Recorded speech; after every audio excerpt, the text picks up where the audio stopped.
Alam mo ba na may isang brain state na pwedeng magpataas ng performance mo ng 500%? Ito ang tinatawag na flow state, ang sikreto ng mga Olympic athletes at world-class performers. Kapag nasa flow state ka, nangyayari ang isang kamangha-manghang proseso sa utak mo. Ang prefrontal cortex mo, ang bahaging nag-criticize sa sarili mo, ay tumitigil sa pag-overthink. Samantala, ang dopamine at norepinephrine ay bumubuhos sa sistema mo. Ginagawa kang laser-focused at walang takot. Kaya pala nawawala ang oras kapag nasa zone ka. Dahil ang brain region na nag-track ng time ay nag-shutdown din. Mga researchers ay natuklasan na sa flow state, ang mga tao ay nagiging mas creative, mas mabilis mag-decide at walang self-doubt.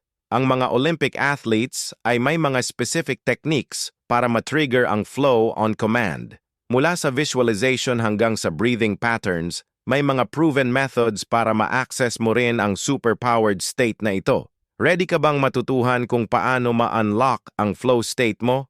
Alamin natin kung paano mo magagamit ang brain science na ito sa everyday life mo.